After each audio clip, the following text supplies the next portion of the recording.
வணக்கம் மாணவர்களே. 8ஆம் வகுப்பு அறிவியல் இன்னைக்கு ஒரு சின்ன இன்ட்ரோடக்ஷன் பார்ப்போம். அடுத்த கிளாஸ் அந்த மேடம் எடுப்பாங்க. அழகு 8 அதை பார்க்க சொன்னாங்க. அண்டம் மற்றும் விண்வெளி அறிவியல் அப்படிங்கிற இந்த யூனிட் தான். இந்த unit universe and space science. இந்த யூனிட்டுக்குள்ள ஒரு இன்ட்ரோடக்ஷன் கொடுத்துட்டு ஒரு வீடியோ பார்ப்போம்.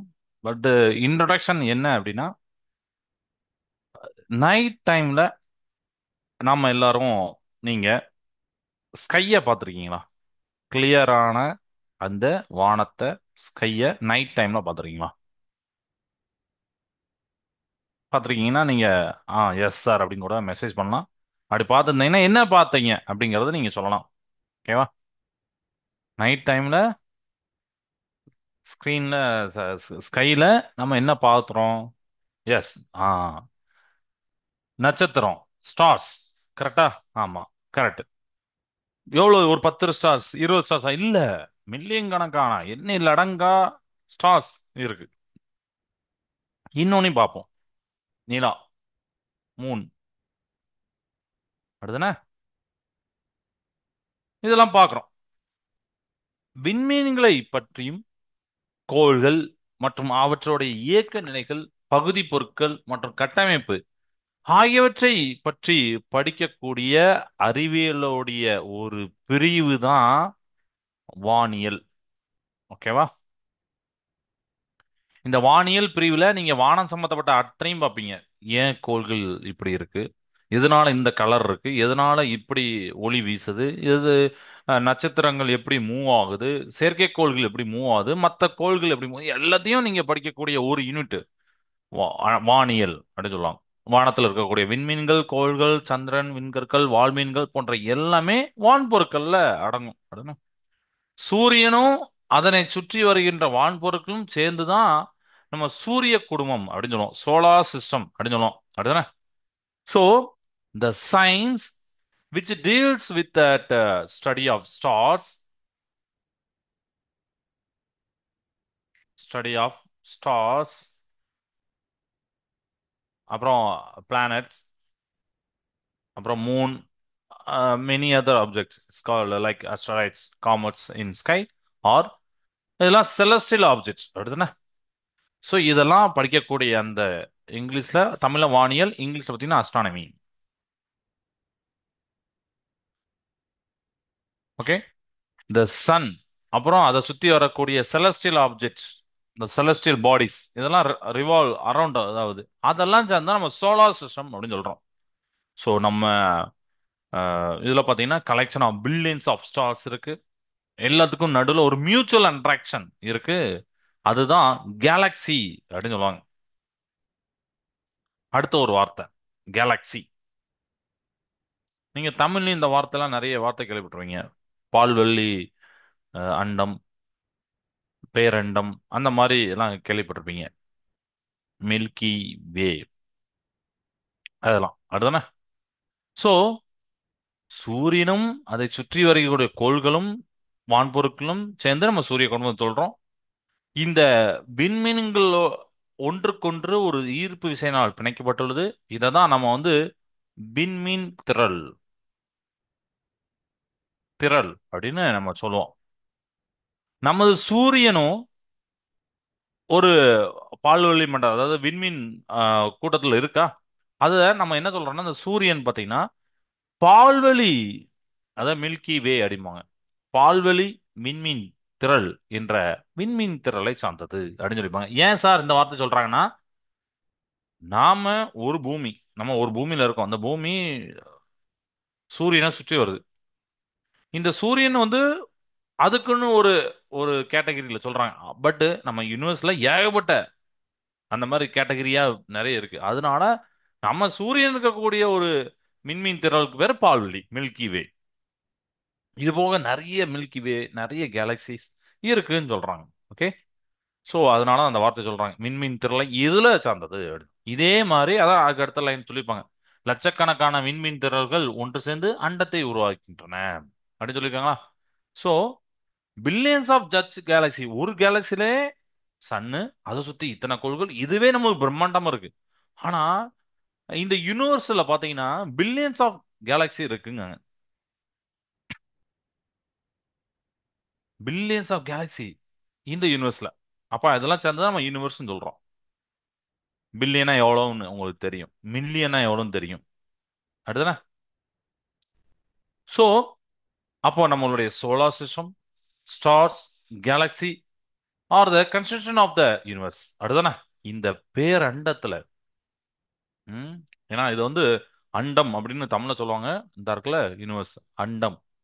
சோ இந்த அண்டத்துல சூரிய குடும்பம், விண்மீன்கள், விண்மீன் திரள்கள், நிறைய கேலக்ஸி, சூரிய குடும்பம் இருக்கு, ஸ்டார்ஸ் இருக்கு, எல்லாம் சேர்ந்து அதுல இருக்கு. ஓகேவா? இதெல்லாம் அந்த யூனிவர்ஸோடைய, அண்டத்தோடைய பொருட்கள், பகுதி பொருட்கள். சமீப காலமாக பல நாடுகள் விண்வெளி ஆராய்வதில் ஆர்வம் காட்டி வருகிறன்னு அப்படின்னு சொல்லியிருந்தாங்க. அண்டு இப்போ நம்ம கடந்த சில 10 வருஷத்தை பார்த்தா நாம நிறைய அறிவியல் கண்டுபிடிப்புல முன்னோடியா திகழ்ந்துட்டு வரோம். அடுத்தது அதுவும் முக்கியமா இந்த வான்வெளியில பல டெக்னாலஜி கொண்டு வரதுல பாத்தீங்கன்னா நிறைய முன்னேறி போயிட்டு இருக்கோம். அடுத்தது விண்வெளி ஆராய்ச்சிலையும் நம்ம இந்தியா வந்து சளைச்சது இல்லை அப்படின்னு சொல்லிட்டு இப்ப எடுத்து காட்டிட்டு இருக்காங்க. அதை நீங்க ரெகுலரா அந்த நியூஸை பார்த்தாலே தெரியும். அடிக்கடி ஏதாவது ஒரு சேட்டலைட் அனுப்புறது, ராக்கெட் அனுப்புறது, இதெல்லாம் அந்த நியூஸ் வந்துகிட்டே இருக்கும். ஸோ அப்போ எந்த அளவுக்கு முன்னேறிட்டு இருக்காங்க, எந்த அளவுக்கு ஆர்வம் கட்டுறாங்கன்னு உங்களுக்கு தெரியும். அப்படிதான் ஏன் இதெல்லாம் பண்ணணும் அப்படின்னா, ஏன்னா நம்ம சயின்ஸ், சயின்ஸ்னால என்னது, அறிதல், அறிந்து கொள்ளுதல். நாம எனக்கு இந்த வீடு கிடைச்சிருச்சு, ஒரே ஒரு புக்கு தந்துட்டு போட்டாங்க, அப்புறம் நான் சாப்பிட்றேன், ஸ்கூலுக்கு போறேன், படிச்சேன், அது தட்ஸ் நாட் லைஃப். அது வந்து வாழ்க்கையே கிடையாது. இதை தாண்டி, அந்த புக்கை தாண்டி நீங்க என்ன கத்துக்கிறீங்க, புக்கை தாண்டி அடுத்து ஒய் அப்படின்னு ஒரு கொஸ்டினோட எதை அணுகுங்கிறீங்க, அஹ், இது பண்றீங்க, அப்ரோச் பண்றீங்க, அதுதான் முக்கியம். ஸோ சயின்டிஸ்டும் அதே தான். நீங்க சயின்டிஸ்ட் ஆகலாம், நீங்க நிறைய இந்த மாதிரி கொஸ்டின் கேட்டீங்கன்னா நீங்களும் நாளைக்கு சயின்டிஸ்ட் ஆகலாம். அப்படிதானே அப்துல் கலாம் அப்படிதானே?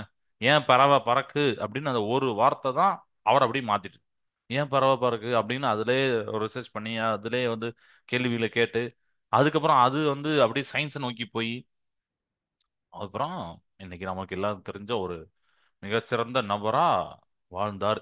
அப்படிதானே?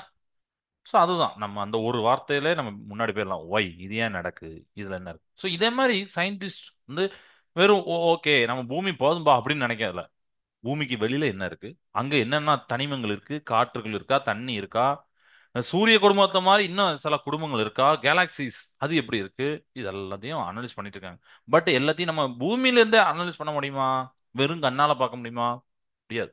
அடுத்தன அதுக்கு தான் ராக்கெட் அப்படிங்கிறது ஒரு இம்பார்ட்டன்டான ஒரு டிவைஸ் யூஸ் ஆகுது.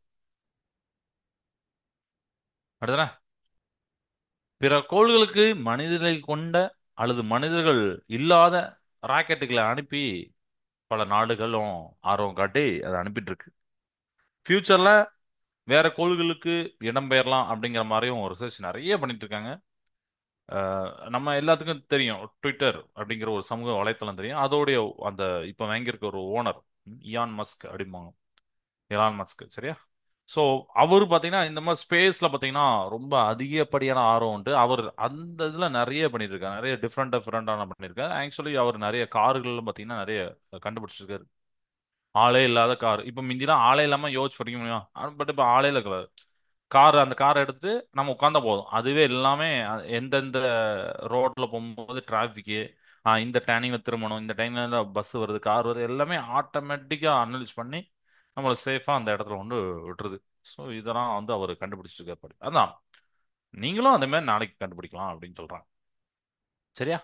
சோ பல நாடுகள் ராக்கெட்டுகளை விண்ணில் செலுத்தி விண்வெளி அறிவியல ஒரு பெரிய அளவு சாதனையை புரிஞ்சுட்டு வராங்க. ஓகே, இதெல்லாம் நம்ம தெரிஞ்சுக்கலாம்.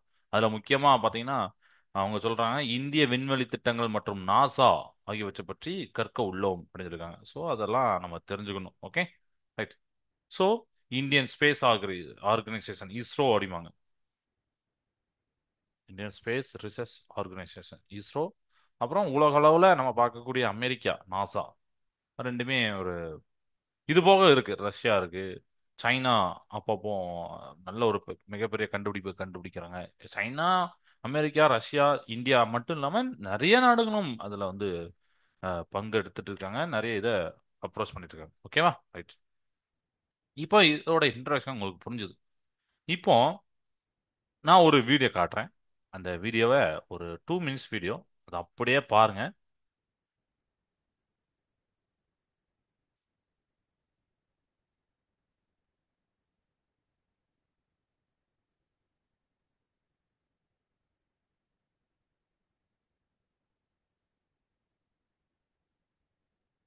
ஓகே, ஏ பாருங்க.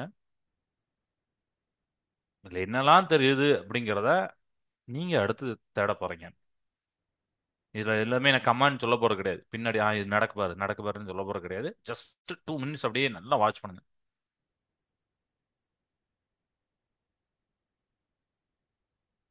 எதுக்கு பிரியுது, என்ன பிரியுது அப்படிங்கறத நீங்க அடுத்து நீங்க நெட்ல பாருங்க, இல்ல ஃப்ரெண்ட்ஸ் டிஸ்கஸ் பண்ணுங்க, இல்ல டீச்சர்கிட்ட கேளுங்க. ஆக்சுவலி ஒரு ராக்கெட்டோட செயல்பாடு இப்படிதான் இருக்கும்.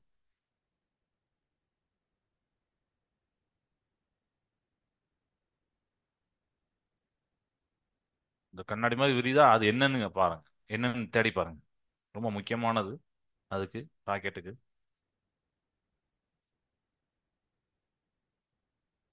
போதா, பூமியை விட்டு ஆக்சுவலி வெளியே போயாச்சு. அதனால பூமியை காமிக்கிறாங்க. தண்ணி அவ்வளோ இருக்கு. அப்படின்னா 70% வாட்டர்.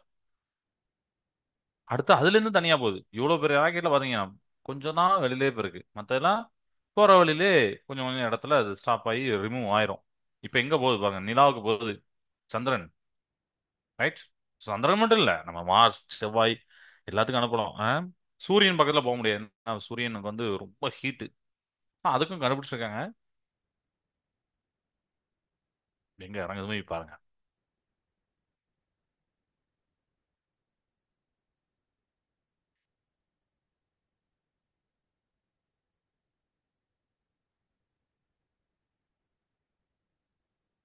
அதுல இருந்து பிரிஞ்சு வந்திருக்கு.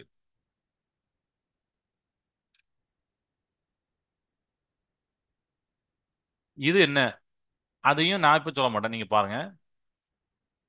கடல் போய் விழுது.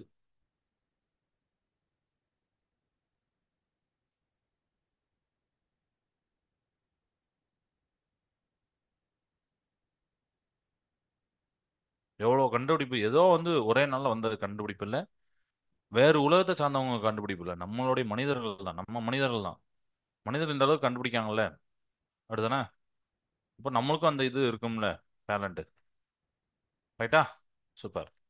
புரிஞ்சிருக்கும்.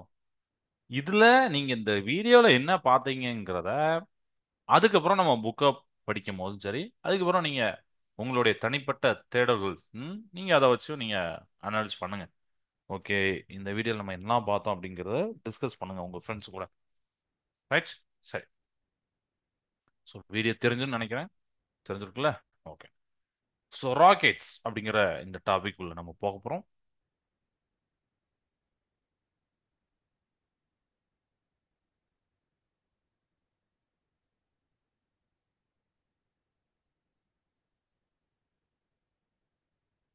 ஓகே. நம்மளுடைய யுனிவர்ஸ், அண்டம் பார்த்தீங்கன்னா நம்மளுக்கு வந்து ஒரு கிரேட் ஆர்வமா இருக்கக்கூடியதான். ஏன்னா அதை வந்து ஒரே நாள்ல நம்மளால அனலைஸ் பண்ணிட முடியாது. அப்படிதானே? இவ்வளவுதான் இருக்குப்பா அப்படின்னு சொல்ல முடியாது. நமக்கு எப்பவுமே அது ஒரு புதிர் அப்படிங்கிறாங்க. நமது எண்ணங்கள் எப்பொழுதும் நம்மை சுற்றியுள்ள மின்வெளி பற்றி அறிய முயலுகின்றன. அந்த காலத்துல இருந்து அப்படிதான். இது ஏன் இயங்குது? ஏன்னா நம்ம, நீங்க வரலாற்றுடைய ஆரம்பத்திலே பார்த்தீங்கன்னா நிறைய சயின்டிஸ்ட் வந்து அவங்கவுங்க எண்ணங்களை சொல்லியிருக்காங்க. ஃபர்ஸ்ட் பூமி தட்டையானதுன்னு நினைச்சாங்க. பூமியை சுத்தி தான் சூரியன் போன்ற கோள்கள், சூரியன் அப்புறம் மற்ற கோள்களை சுத்தி வருதுன்னு நினைச்சாங்க. அதுக்கப்புறம் அது இல்ல, நாமெல்லாம் சூரியனை சுத்தி வரோம் அப்படிங்கறத நினைச்சாங்க. அப்படி அந்த மாதிரி இந்த மாதிரி சிந்தனைகள் இருக்கு. அப்படிதானே? விண்வெளியை பற்றி அறிந்து கொள்வது நமக்கு பல வழிகளில் உதவியா இருக்கும். மெனி வேஸ்ல நமக்கு ஹெல்ப் பண்ணும். ஏன் விண்வெளி பத்தி தெரிஞ்சுக்கணும்? இல்ல, விண்வெளி அறிவியல்னு போட்டிருக்காங்க, புக்ல போட்டிருக்காங்க. நாம பொதுவா அப்படித்தானே ஒரு யூனிட் வந்தா ஏன்பா அந்த யூனிட்டை படிக்கணும் அப்படின்னு கேட்டா, ஏதோ கொடுத்துருக்காங்க சயின்ஸ்ல ஒரு யூனிட்டை கொடுத்துருக்காங்க, இல்ல இதுல இருந்து ஒரு 2 மார்க் வரும் 4 மார்க் வரும் கிடையாது. இத பத்தி படிக்கணும் நம்மளுக்கு என்ன யூஸ்? அப்படிதானே? சோ புவியோடைய சுற்றுச்சூழல்,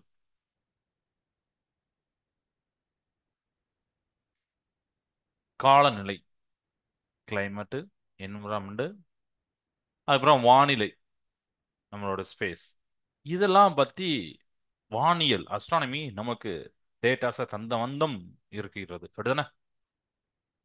இன்னைக்கு நாம சந்திக்கக்கூடிய பல்வேறு சவால்களுக்கு விடை இந்த விண்வெளி ஆராய்ச்சி கிடைக்கி அந்த விண்வெளி ஆய்வுகள் அதுக்கு உதவுது அப்படிங்கிறாங்க. ஸோ இந்த ராக்கெட்டுகளோட உதவியால தான் இந்த பிரபஞ்சத்தோடைய, இந்த அண்டத்தோடைய சிறு பகுதியை நம்மளால அறிய முடிகிறது அப்படிங்கிறாங்க.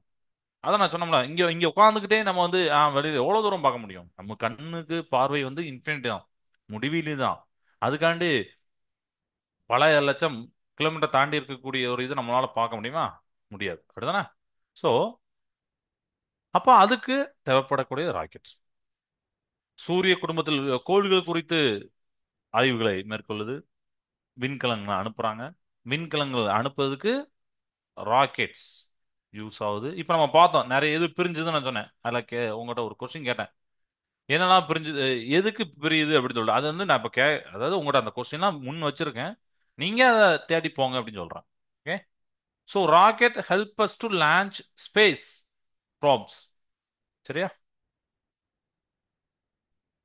ராக்கெட் அப்படிங்கிறது ஒரு ஒரு என்ன சொல்றது, ஒரு சுமந்து செல்லும் வாகனம் தான். நல்லா தெரிஞ்சுக்கோங்க. இப்ப எப்படின்னா, நம்ம பஸ்ல போறோம், இங்க இருந்து ஒரு ஏரியாக்கு டிக்கெட் எடுத்து அங்க இறங்க போறோம். நம்மள சுமந்து செல்ற ஒரு இடம் விட்டு ஒரு இடம் சுமந்து செல்லுக்கு இந்த பஸ் யூஸ் ஆகுது. அதே மாதிரிதான் இங்க இந்த விண்கலங்களை ஸ்பேஸ் ப்ராப்ஸை லான்ச் பண்ணதுக்கு யூஸ் ஆகக்கூடிய டிவைஸ், யூஸ் ஆகக்கூடிய ஒரு வெஹிக்கிள் தான் ராக்கெட்ஸ். சோலார் சிஸ்டத்துல பிளானட்ஸ் இருக்கு, அதெல்லாம் பத்தி நம்ம அனலைஸ் பண்றதுக்காண்டி இந்த ஸ்பேஸ் ப்ராப்ஸ் யூஸ் பண்றோம். Okay. They also help us to launch space based telescope to explore the universe அப்படின்னு ஒரு வார்த்தை சொல்லியிருக்காங்க. அதாவது இங்கிலீஷ்ல, ஸோ தமிழ்ல,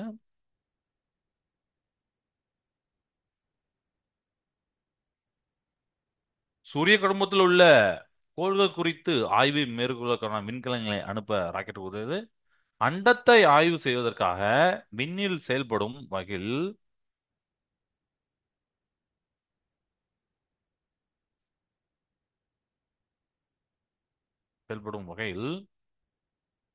வடிவமைக்கப்பட்ட தொலைநோக்கி, டெலஸ்கோப் அடிப்பாங்கல்ல, தொலைநோக்கி. இது ஹிண்ட் மாதிரி தான் இருக்கேன், சரியா? இதை நீங்க அப்புறம் எக்ஸ்பேண்ட் பண்ணி படிச்சுக்கோங்க. தொலைநோக்கிகளை இது விண்ணில செயல்படும், அந்த மாதிரி வடிவமைச்சிருப்பாங்க. அந்த தொலைநோக்கியிலே விண்ணில் செலுத்தவும் ராக்கெட்டுகள் உதவுகின்றன. இதற்கெல்லாம் மேலாக பல்வேறு வகையில பயன்படும் செயற்கைக்கோள்கள், சேட்டலைட்ஸ் அப்படிம்பாங்க, அப்படிதானே? செயற்கைக்கோள்கள், அந்த சேட்டலைட் இருக்கனால தான் நமக்கு நிறைய யூசஸ். இப்போ நீங்க அமெரிக்காலயோ இங்கிலாந்துலயோ ஏதோ ஒன்று நடக்கு அப்படின்னா இங்க எப்படி தெரிஞ்சுக்கிடுவீங்க? சேட்டலைட்ஸ் காரணம், அப்படிதானே? பூமியை இப்போ கூட நம்ம பேசிட்டு இருக்க இந்த செகண்ட்ல கூட அது பூமியை சுத்தி தான் இருக்கு, சேட்டலைட். ஸோ டேட்டாஸை அந்த ரிசீவர் டிரான்ஸ்மிட்டர்லாம் இருக்கு. ம் ஏர்பான் அப்படிலாம் சொல்லுவாங்க. அதெல்லாம் வாங்கி வாங்கி நம்மளுக்கு அனௌன்ஸ் பண்ணி, ஓகே, இந்த நாட்டில் இந்த நியூஸ் இருக்கு, இந்த நாட்டில் இங்க இருக்கு, ஸோ இந்த நாட்டில் ஒரு தீ பிடிக்கு, இந்த நாட்டில் கடல் இப்படி இருக்கு, அப்படிங்கிற எல்லாத்தையும் நம்மளால பார்க்க முடியுது. நமது நாடானது மிகச்சிறந்த ராக்கெட் தொழில்நுட்பத்தை கொண்டு உலக அளவில் பல்வேறு விண்வெளி தொடர்பான சேவைகளை வழங்கிட அவற்றை பயன்படுத்தி வருகிறது. கிளியர்? ஓகே. இப்போ இந்த ராக்கெட்டுடைய பகுதிகளுக்குள்ள நம்ம போக போறோம். ஏன்னா நம்ம இவ்வளவு நேரம் நம்ம ராக்கெட்ஸ் பத்தி தான் பார்த்தோம். பட் அதை ஒரு பகுதிகளா சொல்றாங்க, பார்ட்ஸ் ஆஃப் ராக்கெட்ஸ். அதுல ஒவ்வொன்றும் என்ன பேரு, என்ன, எதுக்கு யூஸ் ஆகுது அப்படிங்கிறது.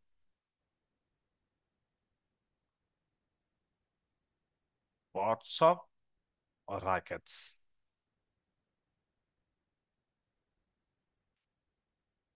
ஸோ ஆல்ரெடி நான் சொன்னேன், அது ஒரு ஸ்பேஸ் வெஹிக்கிள் அப்படின்னு சொன்னேன். வெரி பவர்ஃபுல் இன்ஜின், அதுல இருந்து வெரி பவர்ஃபுல் இன்ஜின் இருக்கும். ஏன்னா சாதாரணமா நம்ம இன்ஜின் போட்டுலாம் போக முடியுமா? அப்போ அதுக்கு பவர்ஃபுல்லான இன்ஜின். மனிதர்கள் சுமந்து செல்லும், எர்த்தை தாண்டி இது போகுது, அப்படிதானே?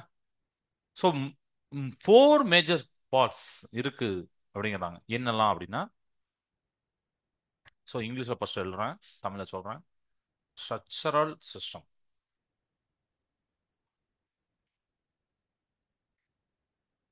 பேலோடு சிஸ்டம்,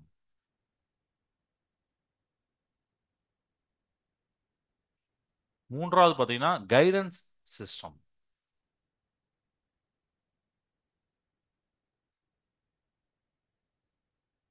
நாலாவது பாத்தீங்கன்னா ப்ரொபல்ஷன் சிஸ்டம். இந்த மாதிரி 4 பகுதிகள் முக்கியமான பகுதிகள். சரியா? இது ராக்கெட்ல இருக்கு. அது ஒரு ராக்கெட் படத்தை வரைஞ்சி அதை நம்ம புக்ல போட்டிருப்பாங்க, அதை நான் சொல்றேன். இதை வந்து ஃபர்ஸ்ட் நம்ம இப்படி பார்ப்போம். தமிழ் இதை சொல்றேன். ராக்கெட்டுடைய பகுதிகள். ராக்கெட் என்பது மனிதர்களை அல்லது கருவிகளை பூமியிலிருந்து பூமிக்கு அப்பால் நம்மளுக்கு வந்து விண்வெளி கொண்டு போறதுக்கு யூஸ் ஆகுது. ஒரு சாதனம், ஒரு வாகனம் மாதிரி. ஓகே, வாகனம் தான். விண்வெளி வாகனம் சொல்லிக்கலாம். ஸோ இதுல 4 முக்கியமான பார்ட்ஸ் இருக்கு. ஸ்ட்ரக்சரல் சிஸ்டம், தமிழ்ல பாத்தீங்கன்னா கட்டமைப்பு.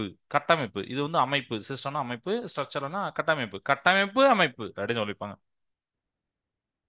Payload system. பேலோடு, பேனா பனி, சுமை, லோடுனா சுமை. ஸோ பனிச்சுமை அமைப்பு. கைடன்ஸ் சிஸ்டம், வழிகாட்டுறது. அப்படின்னா கைட் பண்ணுவாங்கல்ல, வழிகாட்டும் அமைப்பு. அப்புறம் ப்ரொபல்ஷன் சிஸ்டம், செலுத்தும் அமைப்பு. இந்த மாதிரி ஒரு 4 பார்ட்ஸ் இருக்கு. ஓகே. ஸோ நான் இப்போ அந்த படத்தை போட்டு இந்த இதில் பார்ட்ஸ் நம்ம குறிக்கும். புக்கில் இருக்கு, இருந்தாலும் நம்ம இதுலேயும் ஒரு வாட்டி ட்ரா பண்ணி பார்த்துடலாம். ஸோ சிம்பிளாகவே நம்ம போடலாம்.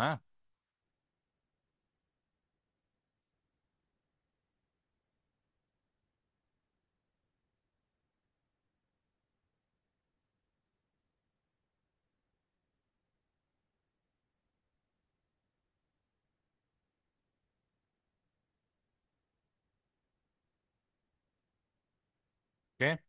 இதில் வந்து நம்ம பார்த்தோம், அதில் ஹீட்டு ஒரு நெருப்பாக வந்துச்சு. நீங்கள் அதெல்லாம் பார்த்தீங்க அடுத்தானே இதில்.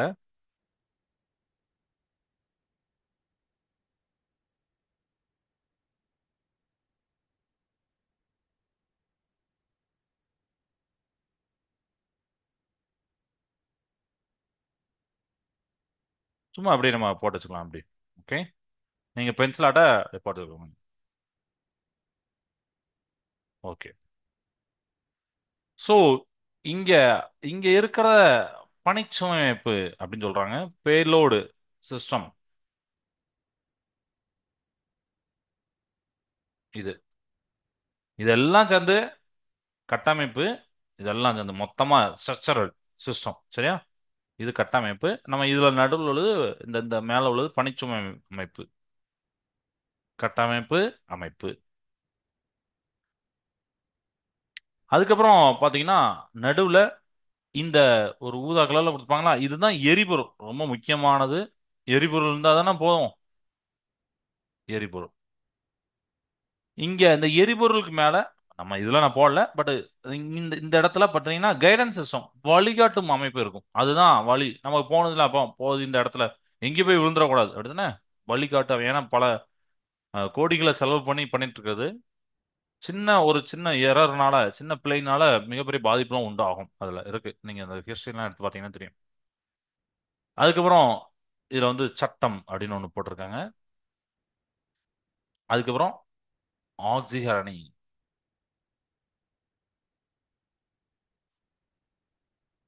இதுல ஒரு வால்வ் மாதிரி இருக்கு. அந்த வால்வை குழாயின் முனை அப்படின்னு போட்டிருக்காங்க. குழாயின் முனை.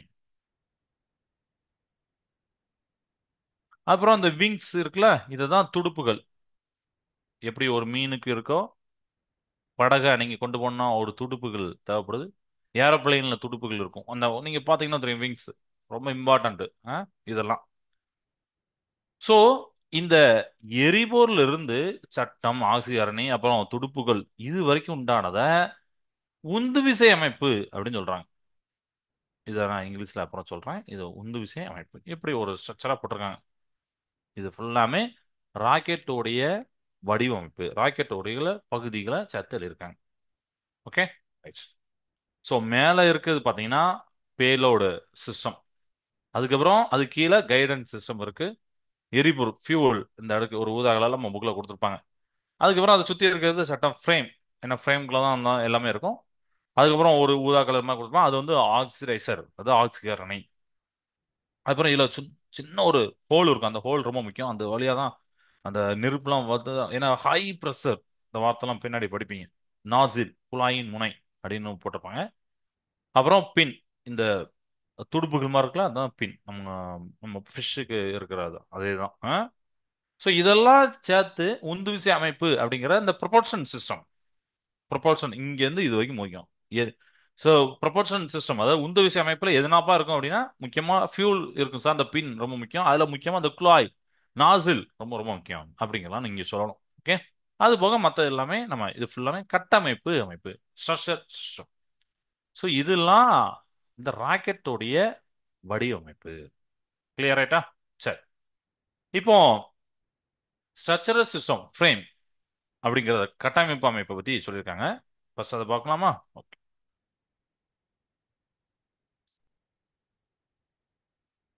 நீங்க எக்ஸாம்லயும் பாத்தீங்கன்னா வேற வேற பேனா வச்சுலாம் யூஸ் பண்ணக்கூடாது. ஜஸ்ட் நீங்க என்ன பண்ணணும், ஒரு பென்சிலை வச்சு தான் அப்படியே நோட் பண்ணி சொல்லணும். ஓகே. பென்சில் தவிர மற்ற எந்த கலர் பேனாவும் யூஸ் பண்ணக்கூடாது. கட்டமைப்பு அமைப்பு, ஸ்ட்ரக்சரல் சிஸ்டம். கட்டமைப்பு அமைப்பு அப்படிங்கிறது இந்த ராக்கெட்டை உள்ளடக்கிய சட்டம், ஃப்ரேம். ராக்கெட்டை உள்ளடக்கி நம்ம பார்த்தோம் மேல இருந்து கீழே வரைக்கும், அதான ராக்கெட்டை உள்ளடக்கிய சட்டம் அப்படின்னு போட்டிருக்கேன். இந்த ஃப்ரேம்குள்ள தான். ஃப்ரேம்னா என்ன அந்த ஒரு பகுதி நம்ம சொல்லுவோம் ஃப்ரேம்குள்ள வா அப்படிமோ, அப்படியே என்ன அந்த பகுதிக்குள்ள வா அர்த்தம். ஸோ அந்த பகுதி ஃபுல்லாமே இது ரொம்ப வலிமையா இருக்கும்பா. வலிமையா இருக்கும். ஆனா அதே நேரத்துல எடை குறைவாகவும் இருக்கணும். ஏன்னா ரொம்ப பெரிய எடையை நம்ம வந்து மேல சுமந்துட்டு போக முடியாது. அது வேஸ்ட், செலவும் ஆகும். அது ஆக்சுவலி அதை நம்ம இப்ப நம்மளுக்கு பார்த்தோம், ஒவ்வொரு இடத்துல ரிமூவ் ஆனுச்சு. நம்மளுக்கு கடைசி வரைக்கும் கூட நம்மளுக்கு எல்லாமே தேவைப்படாது. அதுல முக்கியமா முன்னாடி இருக்கிற பகுதி மட்டும் தான் தேவைப்படும். அதுதான் நம்ம சேட்டலைட்லாம் விரியும் நமக்கு. இப்போ எடை குறைவா இருக்கணும். அப்படிதானே? வலிமையாவும் இருக்கணும். புரியுதா? வலிமையா இருக்கணும். லேசா இங்கேருந்து போனோடனே காத்து, ஏன்னா போகும்போது அந்த ஸ்பீட்ல போகணும். அப்படி அந்த ஸ்பீட்ல போகும்போது டேமேஜ் ஆயிடக்கூடாது. ஸ்ட்ராங்கா இருக்கணும்ல. ஸோ அதுக்கு எடை குறை அண்டு அந்த எடை குறைன்னு தான் போட்டிருக்கேன். வலிமையா இருக்கணும். இப்போ அதுக்கு யூஸ் பண்றாங்க என்னதுன்னா டைட்டானியம் அல்லது அலுமினியம் போன்ற பொருட்களால் உருவாக்கப்படுகிறது அந்த ஃப்ரேம் எல்லாமே. டைட்டானியம் அல்லது அலுமினியம் போன்ற பொருட்களால் இந்த ஃப்ரேம் கட்டமைப்பு அமைப்பை நம்ம உருவாக்குறாங்க, எல்லாத்தையும் சேர்த்த பகுதியை. ரைட்டா? தமிழ்லையும் அலுமினியம் டைட்டானியம் தான், இங்கிலீஷ்லயும் அதான் டைட்டானியம் அலுமினியம். பறக்கும்போது ராக்கெட் நிலையாக இருப்பதற்காக சில ராக்கெட்டுகளுடைய அடிப்பகுதியில துடுப்புகள் இணைச்சிருப்பாங்க. ஓகே, அதான் நம்ம பின் அப்படிங்கறத பார்த்தோம். ஏன்னா அது இங்கேருந்து பறக்கும்போது இப்ப நம்மளுக்கே பாத்தீங்கன்னா ஒரு பறவைக்கோ எல்லாத்துக்குமே பாத்தீங்கன்னா அந்த வால் அப்படிங்கிற ரொம்ப முக்கியம். ஏன்னா அது அந்த வால் தான் அதுக்கு ஸ்டெபிலிட்டியை தரும். இந்த இடத்துல நிலையா நிக்கிறதுக்கு நம்ம பறவைக்கு ஏதோ வால் சும்மா ஏதோ இருக்குன்னு நினைப்போம். அப்படி இல்லை, அந்த பறவைக்கு அந்த ஸ்டெபிலிட்டி அந்த வால் தான். அடுத்தனா ஆக்சுவலி அது கால் தான் அப்படி வாலா மாதிரி இருக்கு. அந்த நம்ம படிச்சிருப்போம். நம்ம நீங்க சிக்ஸ்த்ல சயின்ஸ்ல படிச்சிருப்பீங்க, சிக்ஸ்த்ல செவன்த்லயோ படிச்சிருப்பீங்க, ஞாபகம் இருக்கா? முன்னங்கால்கள் ரெண்டு தான் அப்படி மாறி இருக்கும் அப்படின்னு சொல்லிட்டு. ரைட். ஓகே. ஸோ இந்த ஸ்டெபிலிட்டியை கொடுக்கறதுக்கு தான் சில ராக்கெட்ஸ்ல அந்த பின்னை கனெக்ட் பண்ணிப்பாங்க. ஓகே, அதையும் நீங்க ஞாபகம் வச்சுக்கோங்க. ஸ்ட்ரக்சரல் சிஸ்டத்துல it is made of very strong but light material இருக்கணும். ஸோ டைட்டானியம் ஆர் அலுமினியத்தை யூஸ் பண்ணுவாங்க. சம் ராக்கெட்ஸ்ல பின்ஸ் யூஸ் பண்ணுவாங்க, கனெக்ட் பண்ணிப்பாங்க அட்டாச் பாட்டத்துல. பிகாஸ் ஆஃப் அந்த ஃப்ரேம் பார்த்தீங்கன்னா ஒரு ஸ்டெபிலிட்டியா இருக்கணும். ஏன்னா பறக்கும் போது ஸ்டெபிலிட்டி வேணும், அதுக்காண்டி. இதெல்லாம் ஸ்ட்ரக்சரல் சிஸ்டம் ஃப்ரேம்ல சொல்றாங்க. ஓகே. ரெண்டாவது நம்ம இப்போ போக போகிறது பார்த்தீங்கன்னா பேலோடு சிஸ்டம் அப்படிங்கக்கூடிய பணிச்சுமை அமைப்புக்கு போறோம். ஸோ இதை இப்போ நம்ம இங்கிலீஷ்ல எழுதுறேன். Payload system. பேலோடு பணிச்சுமை. ஏன் சார் அந்த பேர் வந்திருக்கும்னு நினைக்கிறீங்க?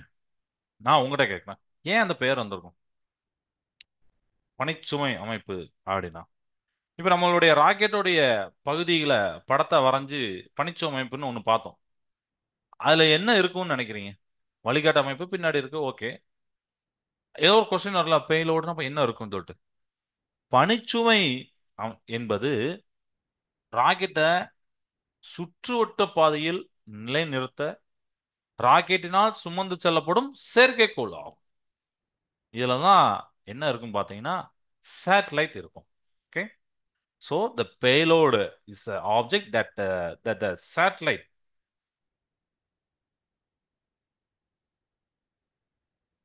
is carrying into the orbit. Okay. அந்த பேலோடு தான் ஒரு ஆப்ஜெக்ட். அதுதான் அந்த சேட்டலைட்டை கொண்டு போய், ஏன்னா அந்த சேட்டலைட் தான் அந்த நமக்கு தேவையான இடத்துல நிலைநிறுத்த வச்சு அந்த சேட்டலைட்ல உள்ள டேட்டாஸ் தான் நம்ம அனலைஸ் பண்ணி இது பண்ணுவோம். அப்படிதானே? ஓகே. ஸோ பேலோட்ல முக்கியமானது இருக்குது செயற்கைக்கோள் இருக்கு. பேலோட் டிபெண்ட்ஸ் அந்த ராக்கெட்ஸ் மிஷன் அப்படின்னு சொல்லிப்பாங்க. அதாவது நீங்க அனுப்பக்கூடிய ராக்கெட் எதுக்கு அப்படின்னு ஒரு ஒரு எய்ம் இருக்கு. சும்மா அனுப்பல. தொட்டு நிறைய இருக்குன்னு சொல்லிட்டு அனுப்பல. நிலாவுக்கு அனுப்புறாங்க, செவ்வாய்க்கு அனுப்புறாங்கன்னா ஏதோ ஒரு டீட்டெயில் அந்த தடவை அதில் உள்ள காற்றை பத்தி கண்டுபிடிக்கிறதுக்கு, இந்த தடவை அதில் உள்ள மண்ணை அனலைஸ் பண்றதுக்கு, உயிர்கள் வாழ்றான்னு பார்க்கறதுக்கு, இந்த மாதிரி ஏதோ ஒரு ஒரு டார்கெட் இருக்கும். அப்படிதானே? திட்டம் இருக்கும். ஸோ இந்த பணிச்சுமையானது ராக்கெட்டோடைய திட்டப்பணிகளை சார்ந்தது. தகவல் தொடர்பு, வானிலை ஆய்வு, உளவு பார்த்தல், கோள்களை ஆராய்தல், அப்புறம் கண்காணிப்பு போன்ற பணிகளை மேற்கொள்வதற்கான செயற்கைக்கோள்களை விண்ணில் செலுத்துவதற்கு ஏற்றவாறு ராக்கெட்டுடைய அமைப்பு மாற்றி அமைக்கப்பட்டிருக்கின்றன அப்படின்னு சொல்லியிருக்காங்க. ஸோ ராக்கெட்ஸை வந்து எல்லாத்துக்கும் ஒரே மாதிரி ராக்கெட்ஸ் இருக்குமானா அப்படி இருக்காது. அதை கொஞ்சம் மாடிஃபை பண்ணியிருப்பாங்க. To launch vehicles with wide range of mission like கம்யூனிகேஷனுக்கு ஒரு மாதிரி இருக்கும். ஏன்னா எல்லாத்துக்கும் ஒரே மாதிரி நம்ம வந்து வைக்க முடியாது. அப்படிதானே? கம்யூனிகேஷனுக்கு ஒரு மாதிரி இருக்கும். வெதர் மானிட்டரிங், இந்த பருவத்தை வந்து இது பண்றதுக்கு, அனலைஸ் பண்றதுக்கு, நம்மளுக்கு சொல்றாங்களா இந்த இடத்துல புயல் வருது, இந்த இடத்துல சுனாமி வரப்போகுது, அப்படிங்கிறது நிறைய சொல்றாங்களே, அதுக்கெல்லாம் வெதர் மானிட்டரிங் பண்றது, ஸ்பையிங் அதையும் பண்ணுவாங்க. பல நாடுகள் இன்னொரு நாடுகள், ஏன்னா மற்ற நாடுகள் திடீர்னு போர் தொடுக்க வந்துடக்கூடாதுல்ல, அதனால வந்து என்ன பண்ணுவாங்கன்னா, ஒரு நிமிஷம், என்னுடைய ஒயர் வந்து அப்பப்போ இதாகுது எனக்கு. ஓகே. ஸோ ஸ்பையிங் பண்ணுவாங்க. ஓகே. அப்புறம் பிளான்டரி எக்ஸ்ப்ளோரேஷன்,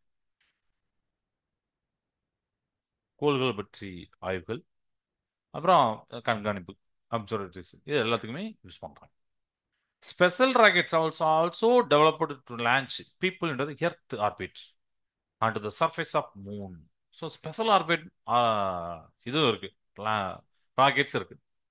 ஸோ இந்த ஸ்பெஷல் ராக்கெட் எது யூஸ் ஆகுது சார் அப்படின்னா, மனிதர்களை சுமந்து செல்லுது. சரியா? அதை சுமந்து சென்று புவியோட சுற்றுவட்ட பாதை, புவியோட சுற்றுவட்ட இது புவி அப்படின்னா இதோடைய சுற்றுவட்ட பாதை, ம், சூரியனை சுற்றி வரக்கூடிய அந்த சுற்றுவட்ட பாதை, அதுல இப்ப நம்ம பூமியை சுத்தி நிறைய சேட்டலைட் சுத்தி வர, அப்பல நான் சொன்னேன் சேட்டலைட் சுத்தி வருது, நம்ம பூமியை இன்ச் பை இன்ச்சா அனலைஸ் பண்ணி நம்மளுக்கு டேட்டா தருது. ஓகேவா? ஸோ புவியின் சுற்றுவட்ட பாதைக்கு அல்லது நிலவுடைய மேற்பரப்பிற்கு மனிதர்களை கொண்டு செல்வதற்கு ஏற்றவாறும் சிறப்பு ராக்கெட்டுகள் உருவாக்கப்படுகிறது. யோசிச்சு பாருங்க, ஒரு மனிதரை நம்ம அப்படி கொண்டு போகணும், கொண்டு போய் அந்த அந்த ஒரு இடத்துல இறக்கி விடணும். எவ்வளோ பெரிய கஷ்டம் ஸ்பேஸ்ல. அதுவும் இல்லாம நார்மல் இருக்கக்கூடிய என்விரான்மெண்ட் கிடையாது. அடுத்தனா சும்மா ஆக்சிஜன் கிடைக்குமா, சாப்பாடு கிடைக்குமா, எவ்வளோ விஷயங்கள் இருக்குல்ல. ஸோ அதையும் யோசிச்சு வைங்க. அடுத்து நம்ம பார்க்க போறது வழிகாட்டு அமைப்பு, கைடன்ஸ் சிஸ்டம். வழிகாட்டு அமைப்பு ஏன் தேவைப்படும்? நான் அப்பளே ஒரு ஒரு டெக்னாலஜி பத்தி சொன்னேன். ஸோ இப்போ வந்து பாத்தீங்கன்னா டிரைவர் இல்லாத வண்டிகள்லாம் இருக்கு. அப்படிதானே? அப்படி வண்டி இருந்தா சும்மா அது போகவும் போகாது. அப்படிதானே? எல்லாம் பக்காவா அனலைஸ் பண்ணி இந்த ஏரியால இப்படி நபர் ஒருத்தர் குறுக்க வராரு, சிக்னல் போட்டிருக்காங்க, இந்த இடத்துல ஸ்பீடு பிரேக் இருக்கு, எல்லாத்தையும் அனலைஸ் பண்ணணும். அப்ப அது எந்த அளவுக்கு ஒரு டேலண்டா கண்டுபிடிச்சிருப்பாங்க. ஸோ வழிகாட்டு அமைப்பு ராக்கெட் செல்ல வேண்டிய பாதை, செல்ல வேண்டிய பாதையை கைட் பண்றது, வழிகாட்டுது. சரியா? செல்ல வேண்டிய பாதை குறித்து வழிகாட்டுகிறது. இதுல உணர்விகள்னா சென்சார்ஸ் அப்படிம்பாங்க. நம்ம இதுல நிறைய சென்சார்ஸ் இருக்குல்ல, கணினிகள், கம்ப்யூட்டர்ஸ், ரேடார், சவுண்ட் வச்சு பண்றது, மற்றும் தொலைத்தொடர்பு சாதனங்கள், கம்யூனிகேஷன் சிஸ்டம்ஸ், எல்லாமே அதான் இருக்கும். தொலைத்தொடர்பு சாதனங்கள் ஆகியவற்றை உள்ளடக்கியது. சாதனங்கள், ஓகே, உள்ளடக்கியது அதுல இருக்கும் வழிகாட்டு அமைப்புல. கிளியர் ஆயிட்டா? கைடன்ஸ் சிஸ்டத்துல guidance system guides the rocket in its path. சரியா? அந்த அதோடைய பாதையை கைட் பண்றதுக்கு கைடன்ஸ் சிஸ்டம் யூஸ் ஆகுது. நம்ம பார்த்தோம் இந்த பேலோட் சிஸ்டத்துக்கு கீழே கைடன்ஸ் சிஸ்டம் பார்த்தோம். இட் மே இன்க்ளூடு உணர்விகள் அப்படின்னா சென்சார்ஸ், கணினிகள், computer, onboard computers, radars, communication equipments, இதெல்லாம் இதுல இருக்கு அப்படிங்கிறத சொல்லியிருக்காங்க. Okay, right. ஸோ இப்போ நம்ம அடுத்த பார்ட்ஸ் ஏதாவது பார்க்க போறோம். இப்போ ஏன்னா 4 இம்பார்ட்டன்ட் பார்ட்ஸ் 3 பார்த்தோம். ப்ரொபல்சன் சிஸ்டம் இதை பார்க்க போறோம். ஒரு வாகனம் இயங்கணும்னா எரிபொருள் தேவை. பட் நார்மலா வீட்டுக்கு நம்ம கார்ல யூஸ் பண்ணக்கூடிய பெட்ரோல் டீசலை இதுல போட முடியுமா?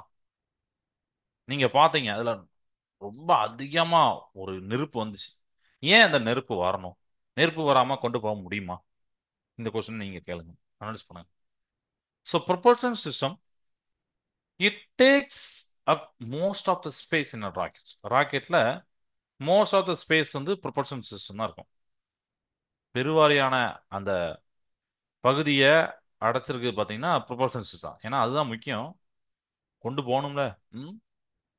It consist of fuel, propellant tanks, fuel tank, pumps இருக்கும்,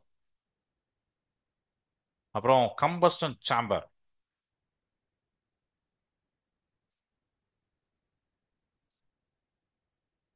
இதெல்லாம் இருக்கும். இந்த ப்ரொபல்ஷன் சிஸ்டத்துல டூ மெயின் டைப்ஸ் சொல்றாங்க. இந்த ப்ரொபல்ஷன் சிஸ்டத்துல டூ மெயின் டைப்ஸ். ஒன்னு பாத்தீங்கன்னா லிக்யூடு ப்ரொபல்ஷன் சிஸ்டம், இத ஒண்ணு சொல்றாங்க.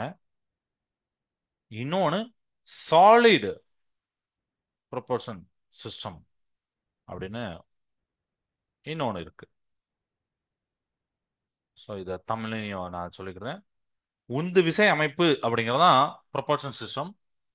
ராக்கெட்டில் உள்ள பெரும்பகுதி இடத்தை, மோஸ்ட் ஸ்பேஸ் அப்படின்னா பெரும்பகுதி இடத்தை இந்த அமைப்பை எடுத்துக்கொள்கிறது. இதுல ஃபியூல் டேங்க் அப்படிங்கிற எரிபொருள் கலங்கள், பம்ப்ஸ் இறைப்பான்கள், தமிழ்ல இறைப்பான் பம்ப் பண்றது, அப்புறம் கம்பஷன் சேம்பர் எரியூட்டும் அறை, இதெல்லாம் இதுல இருக்கு. 2 முக்கியமான உந்துவிசை அமைப்புகள் இருக்குன்னா, ஒன்னு பாத்தீங்கன்னா லிக்விட் ப்ரொபல்ஷன் சிஸ்டம்னா தமிழ்ல பாத்தீங்கன்னா திரவ உந்து விசை, ஏன்னா திரவ உந்து விசை அமைப்பு. சாலிட் ப்ரொபல்ஷன் சிஸ்டம்னா திட உந்து விசை அமைப்பு அப்படிங்கிற 2 இருக்கு. அதையும் நம்ம டீட்டெயிலா பின்ன நீங்க பெரிய பெரிய கிளாஸ்ல அதெல்லாம் பார்ப்பீங்க. ஓகேவா? ஸோ நம்மளுடைய இதில் பார்த்தீங்கன்னா பிஎஸ்எல்வி, ஜிஎஸ்எல்வி 2 ராக்கெட்ஸ், 2 இது இருக்கு, செயற்கைக்கோள் சேட்டலைட்ஸ் இருக்கு.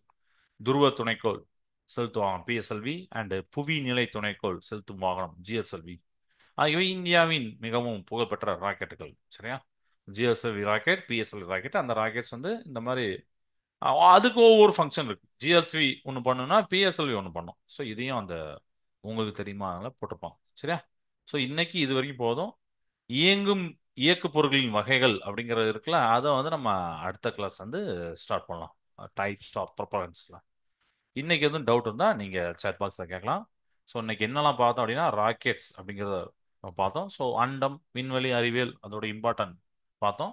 இன்ட்ரடக்ஷன் பார்த்தோம். ஒரு ராக்கெட் இயங்கக்கூடிய வீடியோ ஒன்று பார்த்தோம். அதுக்கப்புறம் ராக்கெட்ல இருக்கக்கூடிய 4 முக்கியமான பகுதிகளை பார்த்தோம். அதுதானே கைடன்ஸ் சிஸ்டம், ப்ரொபல்ஷன் சிஸ்டம், உந்து விசை அமைப்பு, எல்லாத்தையும் பார்த்தோம். ஒவ்வொன்றத்தோடைய ஃபங்க்ஷன் என்ன அப்படிங்க எல்லாத்தையும் பார்த்தோம். ஓகே, ஆயிடுச்சு. சரி, கிளாஸ் என்ன செய்த? வாழ்க பாரதம், வெல்க தமிழகம். நன்றி, வணக்கம்.